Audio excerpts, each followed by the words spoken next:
Hi there. Welcome to the Knigs Corner. I'm Jerry. I'm your host.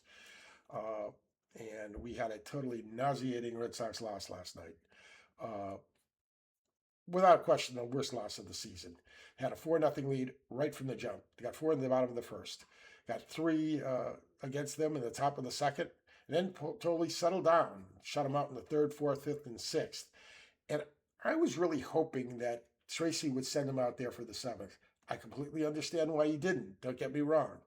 Uh, if he would have let Twilly go out for the seventh and they would have blown the game, everyone, including me, would have been all over him. But fair is fair, so we got to be honest. But I thought that Tolley had just had a seven-pitch inning, looked very strong. But the formula is Slayton in the seventh, Whitlock in the eighth, and Chapman in the ninth, and that might have worked. There was a pop up down the right field line that Contreras went for and Meyer went for. I really thought it would have been Meyer's ball, but Contreras put his glove out. It clanged off of it, fell harmlessly to the ground, and a couple of pitches later, Buxton hit one into the left center field stands. Might have even gone over the stands for a two-run homer. Brought the Twins to within one. They then got a walk and then another home run, and our three-run lead went out the window. So that was tough to take. On the plus side, they did get two players did get two hits, uh, and 6 runs is a lot for this Red Sox team to score. Sogard got two hits. I keep telling you, he's a tough out switch hitter, battles.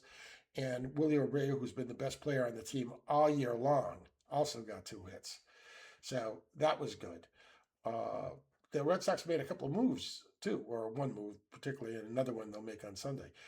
They sent Zach Kelly down. Now Zach has got great stuff, but it really hasn't happened for him. But the guy they brought up was Tayson Guerrero. Guerrero was a big leaguer from 16 to 20, and then 2016 to 2020, not age 16 to the age 20. But he really was not successful.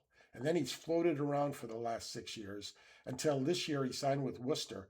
And he was terrific for Worcester. He had an 0.92 ERA, so the Sox are taking a shot, bringing him up.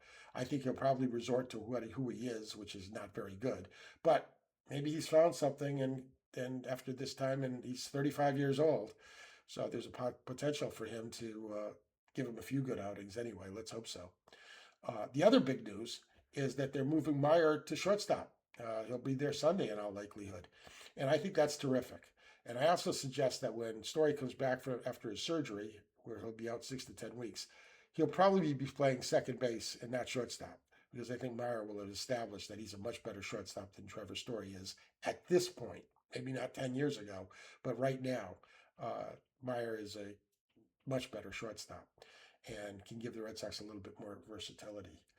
Today's game has starts at 4, and you have Taj Bradley, who's been very good for the Twins, 4-1 record, 2.87 ERA, and a 1.19 WHIP.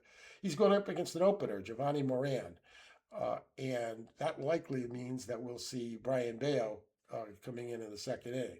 Now, Bayo's done fairly well in a couple of appearances like that, so we'll see how he does, but I'm not optimistic.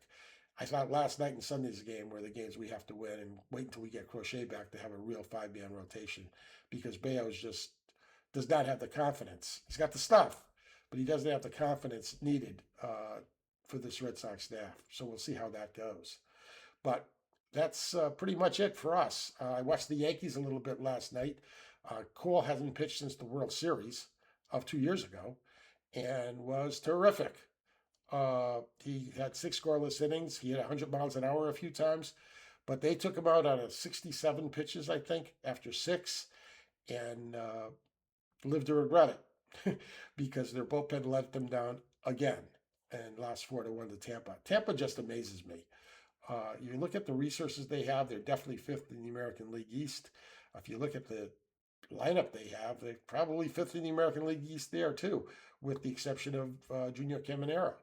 And their pitching is not really got big names, but Cash is a magician. He just keeps winning and winning, and that's what the game's about.